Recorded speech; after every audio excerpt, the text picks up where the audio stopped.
There are few tactics in chess more amazing than the sacrifice of a queen. The idea of giving up your most powerful and majestic piece in order to deliver an instant knockout blow or long-term compensation is quite exciting. And in this video, ladies and gentlemen, we are going to look at 7 incredible queen sacrifices played by some of the strongest grandmasters who ever lived. Let's go. And so we kick things off in the year 1961. We are currently in Germany with the white pieces. We have Roman Toran Albero. He is a Spanish international master, a FIDE arbiter, a person deeply involved in chess. And with the black pieces, we have Mikhail Tal. And, well, who better to feature in a video about sacrifices? The Magician of Riga was his nickname, and he very famously once declared, there are 2 types of sacrifices, correct ones and my own. And Mikhail Tal sacrificed many pieces in his life, but this game was truly dazzling. He plays knight to c6. I know you're going to say that's not a queen sacrifice. I'm building it up. You don't just go to the movie theater and then get the, main plot. Bishop to e3, develops his bishop, and then plays rook to e8. All his pieces have been activated, but white plays this move, knight to g5. Removing the knight out of danger, and here bishop d5 check is coming with the idea to jump in with the knight, and you can't deal with these pieces. Now here, any human being with a tolerance of risk will play the move h6 and try to play king to h7 when the knight is removed. But Misha Tal, and feel free to pause the video if you'd like to think like he did, decided, nah, rook takes bishop. You're going to say, Levy, that's a sacrifice of a rook. And I'm going to say, no, please be patient. Bishop to d5 check, king h8. Remember this? Yeah, he just took it. He just took it. Now, on the surface, this might look like a typical 1000 ELO game on your favorite chess website. Just a player who accidentally forgot that their queen was protected by the knight was protected by the bishop. But this is not the case because now we get rook to d3, and we have bishop takes d4 check and king g2. So Tal has sacrificed his queen for a knight and a bishop. If you notice, both players have rooks and both players have a light squared bishop. So Tal has a bishop, knight, and a pawn for a queen. So he's down 2 points of material. However, he has something known as compensation. And in this case, it's more long-term. He plays knight to e5. And look at his pieces. The just fundamental understanding that you don't need the royalty on the board. That this bishop is a target for this knight going back. All the pieces defend each other and are coordinated super well. And at the end of the day, these subtle moves toward the king are going to be the difference maker. White played rook to d1, hoping for a trade of rooks, very logical. But rook to e3, avoiding that trade. Queen to f1. And now Tal begins his attack. Now, computer later on ends up showing a absolutely wild sequence of moves where black can basically walk the king out to h4 and beg for survival.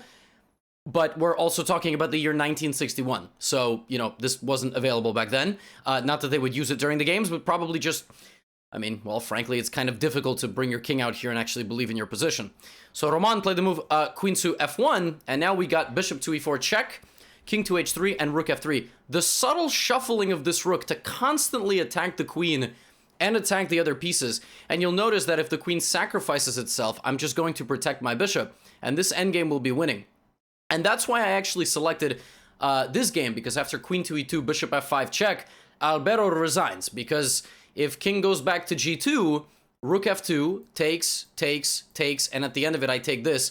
And I have knight and bishop and 1 pawn for a rook. It's pretty funny that he resigned in such a position, because material is actually more or less like close to balance, but he just didn't want any more part of Tal. It's like when you fight Khabib Nurmagomedov. I'm not speaking from personal experience, but you get absolutely mauled.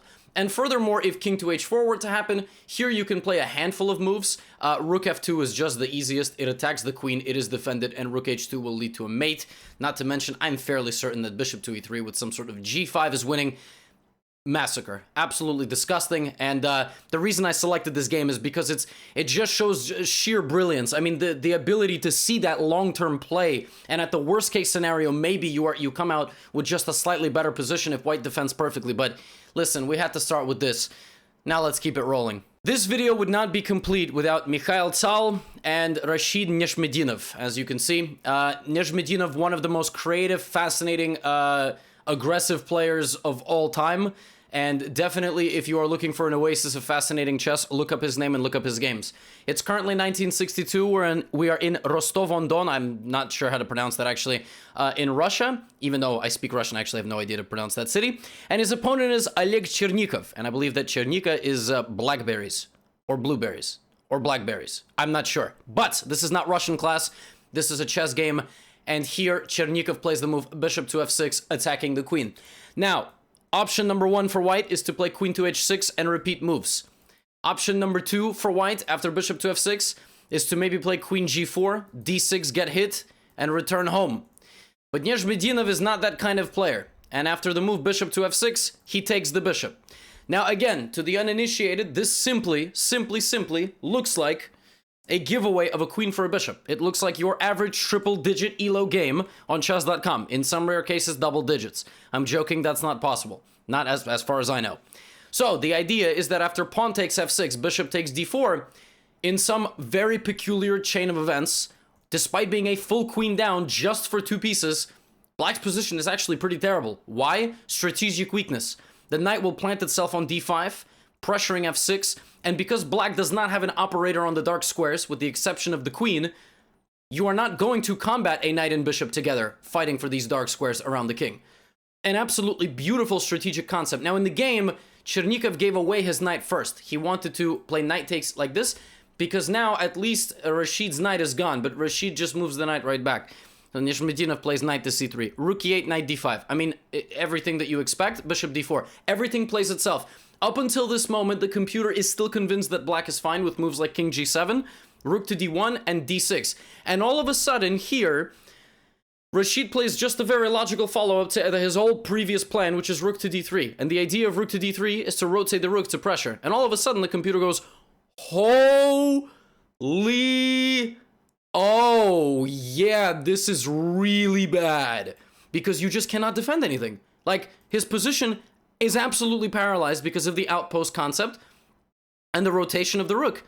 And so we get bishop d7, rook f3, and Chernikov tries to create a little bit of counterplay, but bishop c3 deflects the queen away, and now knight takes f6. It doesn't need this rook, because if you play bishop takes then knight g4, and this rook is hanging, the king is under attack. If, for example, king to f8, and you take, and listen, you crash through. The queen is not the only defender of the king. That cannot happen, okay? The queen needs to be attacking. It was not made to defend, right? And so in the game, we get bishop to e2, which is kind of a vague fork. But after knight h7 and king g8, Nezhmetdinov just finally activated yet another piece. This rook is just immortal, just standing here the whole time, gets taken. But in the process, look at this. I mean, this rook is under fire, and you can't move the rook. The craziest thing about this position is, like, for example, if you were to move, h8 becomes a huge problem. And the game ends with exactly that. And look at this. I mean, ladies and gentlemen, like, I'm sorry, I should have been a parental advisory warning. I mean, he literally sacrifices the entire house of pieces to get to an endgame, much like we saw in the Tal game, which would have ended bishop and knight versus rook. So the beauty of these queen sacrifices is the long-term pressure element. And the fact that they were able to ultimately transition into positions where, despite being vaguely close in material, it's just over. And actually here, Chernikov just resigned. Why? 4 pawn island, well, rather 2 pawn islands, but this pawn will definitely be lost. Like a6, you know, something like this. And white's pawns are great, very nicely positioned. And how about that? Let's go to example number 3. So now we will jump to the modern era and move to one of the most creative players of the past 2 decades, Vassily Ivanchuk. His opponent is Sergei Karyakin. The year is 2008. The players are in southern France. I believe that is where Nizza is. If not, I apologize. Please correct me in the comments. I am geographically challenged. This is a rapid game. So that means something like 25 minutes, maybe 15 minutes. And Ivanchuk in this position plays the move e5. So what the idea of this move is that you attack the knight and you attack this. Now, the beauty is that when your queen gets attacked, Ivanchuk was really feeling it that day. He really did not want to have a queen on the board, but it's not yet a sacrifice because at least this is equal danger. So now he moves his queen out of the way. We have long castles by Ivanchuk and knight to c6, adding another layer of pressure here to this knight which is pinned. And this sacrifice is potentially the most savage of the entire video. Yeah, it is, I mean, it is like the queen gets in a car and drives full force into a wall, except, well, just watch. Queen takes e6. Once again, resembling your local 400, chess tournament, that's just a queen gone. But the knight jumps in. The king is in the middle, the queen is hit, the bishop is hit. So Karyakin plays the move queen to e5, which simultaneously removes the queen from danger, defends the bishop, targets this bishop, well, he doesn't take anything, he just goes for another pawn. That forces the king to move to f8. Now he comes back. So now the benefit here for Ivanchuk is that his opponent can no longer castle, and the king is wide open, right? Aligned here. But first, he plays rook to e1, which attacks the queen, and now the queen sacrifices itself for the rook. Now, he didn't quite have to do that. He could have also sacrificed like this, given the queen back, and maybe hit the king on g6. But the problem is that now Ivanchuk is technically only down one piece. He has knight, knight, bishop. His opponent has knight, knight, bishop, bishop. But again, all the open lines down the middle of the board make this position extremely hard to defend. But Karyakin takes the rook, and, well, Ivanchuk doesn't take back the queen yet. First, he takes back with check. Then he takes the queen, and now, after king takes g5, knight takes b7, we have emerged in a situation where Ivanchuk has a bishop and 3 pawns for a rook. That's bad. That's bad if you're Karyakin. And, well, Ivanchuk just very belligerently proceeded to weave a net around this king on g5, harassing it throughout the entirety of the game. But ultimately, what ends up happening is they transition to an endgame, much as we've seen throughout this video, where white has a substantial advantage in... not substantial, but enough of an advantage in the material that he's able to very easily win. It's a 4-pawn advantage with a horse on the board, and some while later, after a kind of a slow conversion process, it was Ivanchuk winning the game. But none of this could have been, by the way, he went up 5 pawns, and he kept all his pawns, which potentially is the most impressive thing about this entire game, is that he ended with 5 pawns and his opponent had 0. But none of this would have been possible if not for the absolute demolition of queen takes e6. I mean, what? Like... when you look at this position, you think knight e6 maybe. The problem with this move is that this comes with check.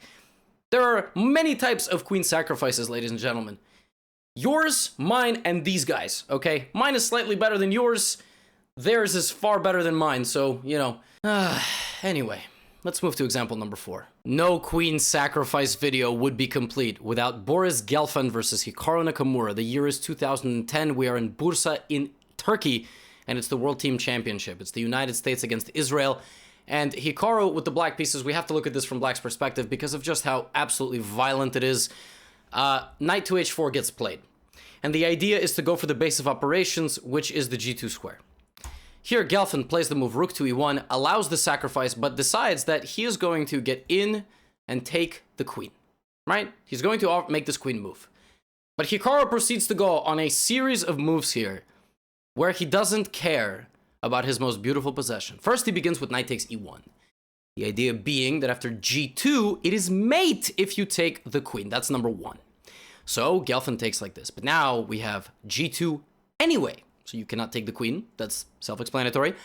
But rook to g7, king back to h1, and bishop to h3. This threatens mate once again. If you were to take the queen, bishop to g2 would be mate, and black would be checkmating white despite being down 15 points of material. And so we get bishop to f1, which defends the diagonal. The problem is now the queen flexes its immortality once again with the absolutely breathtaking move queen to d3. And the bishop once again cannot take because bishop to g2 is mate. White plays knight takes e5, attacking the queen from a different direction and guarding the f3 square. But Hikaru bulldozes in with bishop takes f1 anyway, because if the queen is taken in this fashion, the bishop just comes right back, which forces white to play the move queen takes f1, and now the queen finally cashes in after this queen has been deflected. There is a big fork, and a few moves later, it was Hikaru allowing the promotion, takes, and queen to e6, and Gelfand resigned because he is down a horse, and, you know, not all of us have a horse, but in this case, being down a horse is far less than not having one, as Hikaru would just obviously win any middle game and any endgame ultimately. But wow, what a sequence of moves. Longtime fans of the channel will know that I recently played Hikaru in some training games, and I actually forgot this game that he played, and I forgot to play a critical move. But an absolutely breathtaking sacrifice, all that began with this active operation, knight to h4, sacrifice, and his queen just withstood all sorts of dangers, ultimately belligerently running headfirst into the position. But it was ultimately not taken and survived. It's going to be one of the rare queen sacrifices of the video where taking it would have led to an instant death and therefore wouldn't have been possible. But I had to include it because of its breathtaking nature and the fact that the queen withstood six stares of death in the face. And now we will move on to the big 3. And when I say big three, ladies and gentlemen, of course I am referring to Bobby Fischer, Garry Kasparov, and Magnus Carlsen. Not in that particular order, but those, as far as I'm concerned, are the three greatest players who ever lived. There is some debate who should be top 5, top 10, but for me it's not even close. And these guys did not speculatively sacrifice their queens. They sacrificed their queens when they thought that they were going to be on the cusp of victory, for the most part. We begin with the game of the century. Donald Byrne versus young Bobby Fischer, 13-year-old Bobby Fischer. I believe he's 13. Game played in the New York Marshall Chess Club. And here Bobby Fischer sacrifices the knight for the pawn on c3. He does this because if queen takes c3 were to be played, this bishop would lose a guard and would very promptly be scooped up. So for that reason, we got bishop to c5. And this move is a way to get out of danger, a way to attack the queen and force it to move. But here Bobby plays a nice move, rook to e8 check, which attacks the king. Now the king can go to a few places, namely king to f1 is very logical. And now it's not so clear what to do because there's no way for the queen to protect the knight. If you take the rook, you lose the queen. You move the queen, you lose the knight. So what the heck are you going to do? Well, you're Bobby Fischer. You're going to sacrifice your queen so you could end up in a YouTube video from GothamChess 65 years later. Bishop to e6. An absolutely beautiful move. A move with so many layers. In the game, the queen was taken. However, you cannot take the bishop because if you take the bishop, I go queen b5, check. You cannot go to e1 because queen e2 is mate. So therefore, you will go king to g1 and I will play check, king to f1, double check with queen and knight. And then I will sacrifice my queen and smother you with your own pieces. Mutiny from the inside of the castle. Isn't that absolutely beautiful? I would have loved it if the game ended like that, but sadly it did not. Knight to e2 was mate. And so for that reason, you cannot take the bishop on e6. You also could take the knight. But here I will play queen takes c5 with the pin on the pawn. If you take my queen, I will take yours. And this position is a misery for white. White is only down one pawn, and I understand that compared to getting absolutely destroyed and smothered mated, it's one thing, but you're down a pawn and you have no activity whatsoever. It's going to take you multiple moves to get your king out, and then I will go here and take the rest of your pawns. You will die a very slow and painful death. In the game, you choose to die a very fast and fascinating death. Bishop takes c4 check, which I think is better anyway, isn't it? Just deep philosophical question. King to g1, and now Bobby Fischer plays knight to e2 check. King moves to f1. Knight jumps back and takes the pawn for free. Now we repeat. Now I'm going to go take the bishop first, because your queen is hanging, and when your queen moves, I will play rook to a4, disallowing you from touching any of my pieces. Once you have taken on b6, then and only then will I take the rook. I only have 3 points of material, but it's all I need. And Bobby Fischer went on to very confidently scoop up the remaining pieces in the Donald Byrne army before he converted what was an absolutely beautiful king hunt, where he forced Byrne's king from h2 to b1 with a sequence of absolutely brutal checks and the rook cutting him off on the second rank, and he did this all without a queen. And delivered mate, rook to c2, 13-year-old Bobby Fischer sacrificing his queen for a fascinating sequence of moves that led to more material and, frankly, a very, very, very nice day at the chessboard. And now, let's move on to Mr. Kasparov. If you know anything about chess or you're new to it, the name Garry Kasparov must certainly ring a bell. But does Vladimir Kramnik ring a bell? Maybe not so much, because obviously Kasparov is much more in the news, does have a master class, very politically involved, and, well, frankly, is regarded as the GOAT. But Kramnik did dethrone him in the year 2000. But we are in the year 1994. This is a blitz game that the two played in some top tournament. And, well, Kramnik is not yet Kramnik. Kasparov is very much Kasparov, and GothamChess does not exist. I was born in 1995, so I don't exist as far as this game is concerned, but that's okay. Don't cry over that. Knight to d2 is played by Vladimir Kramnik. Kasparov plays the very standard knight to c5, King's Indian outpost, disallowing Kramnik from playing b4, having just played the move a5, and here we get b3. And Kasparov in this position thought for a little while and said, I'm pinned, but I'm gonna take. Now, knight to e4 looks like the equivalent of a move that you play after, you know, several beers or potentially wine or harder liquor. There's a group of folks standing around and, you know, you're playing some blitz and they're cheering you on and you want to flex on everybody in the room. So you play knight to e4, lose your queen, somewhere Eric Rosen yells, oh no, my queen, you take, and then you move on with life. But we're talking about Garry Kasparov. This is a genius sacrifice. So here's the point. You attack the bishop and the queen has to go here, because if it goes to attack you, you take with check, and then you will pick up the bishop. So Kasparov saw that the queen had to be passive and that he would take back. He is down 2 points of material. However, Vladimir Kramnik's pieces are stuck in a pathetic rectangle. Now, yes, you would argue he has some pawns out, but none of them can move. Literally. 2 of them can literally not move. 1 of them can move and get taken. Machine still gives, white some chances in this position, but Kramnik played the move rook to c1. Clearly a little bit tilted, wanting to sacrifice another pawn to activate his own rook. But now he has no movement with his pawns. He is down another pawn, so the difference of material is only 1 point. And after Garry played the move e4, rook e8, and f5, he just mobilized that side of the board, and the evaluation of the computer has flipped from plus 0.6 to -2. -2, despite one guy not having a queen and being down 1 point of material. And the avalanche fell faster and faster. Rook f8, rook e8, right? That's number 1. Now the knight jumps into d3. Rook to g1, pawn to f4. And we are rolling, because the queen is not equipped to play defense. I said this earlier, but the queen is not equipped to play defense. It's not supposed to be the defender of the position. It's not supposed to uphold, all right, the sanity of the household, all right? The queen stands up to the patriarchy. Rook to h4, rook to f4, a little bit of repetition. Now we bring in the rook, and now we bring in the other rook. And Kasparov won this game effortlessly. Knight to d3. I mean, if you just look at this game, it's crazy. It looks like Kasparov played like, in some sort of simul. I mean, it's just an absolutely beautiful game.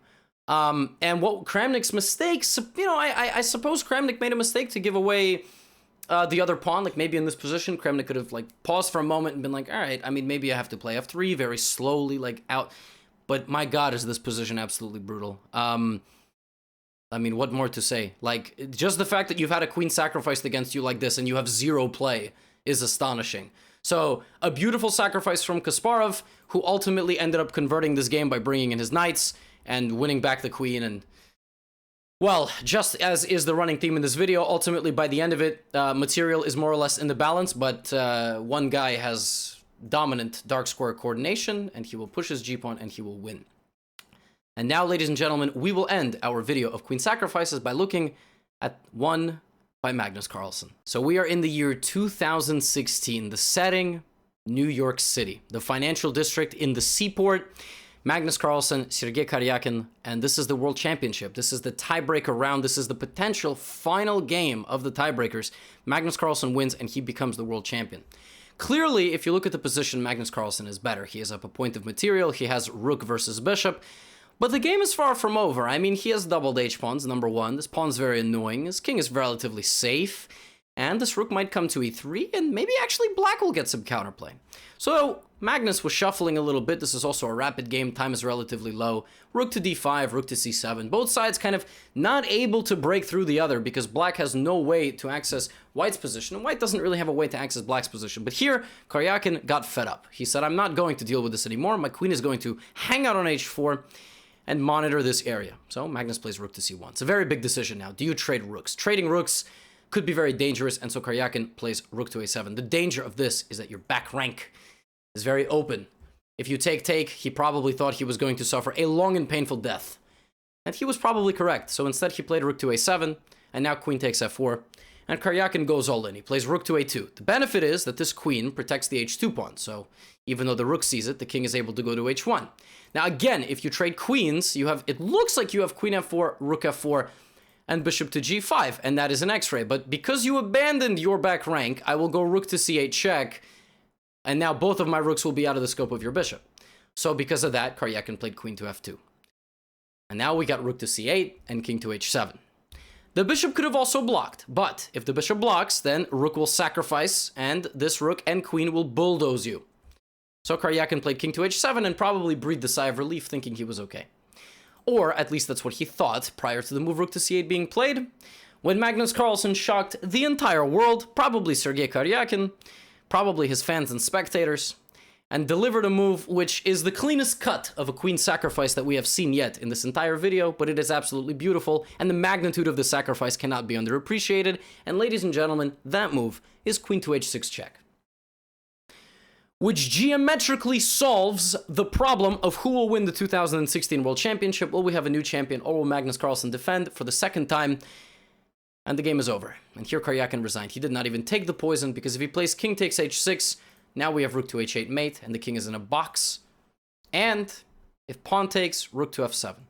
To be cerebral enough to spot this in the World Championship, I think it's very impressive. I don't care if Magnus Carlsen could be potentially the greatest player of all time, so you would expect such things, but just to be cerebral enough to see this a few moves out, what a beautiful move. Queen to h6, glorious. A move that just looks impossible to the untrained eye. It looks like you need to prepare it. But what's funny is that in this position, the circumstance is so dire for white because of all of these threats that queen to h6 is not just a queen sacrifice and mate in 2, it is the only move. So once you play rook to c8, you know what you've signed up for. The alternative is to play this move and slowly try to attack, but black will defend this position. So we end our exploration of 7 of the greatest queen sacrifices of all time, in my opinion, with the move queen to h6, sealing the deal for Magnus Carlsen in the 2016 World Championship match against Russian Sergei Karyakin. And so, ladies and gentlemen, I hope you enjoyed those dazzling queen sacrifices. We covered from 1956 until 2016. That's 60 years of some of the most dazzling queen sacrifices of all time. We saw 7. Now, in the past month, y'all have probably yourselves lost 7 queens. Maybe not in this beautiful fashion, but remember to convince yourselves that it is really a long-term sacrifice. It was not a mistake. In reality, you probably should keep your queen safe until you are absolutely certain that you are going to get enough material or compensation back for it, or you will be delivering a beautiful checkmate to end up in a GothamChess YouTube video. I thank you once again wholeheartedly for making it this far in the video. If you have, you are loved and appreciated. Do subscribe if you haven't already. There are useful links in the description for you. Welcome back to the channel. If you are a long-term subscriber, welcome for the first time. If this is the first video of mine that you've watched, and I will see you in the next video.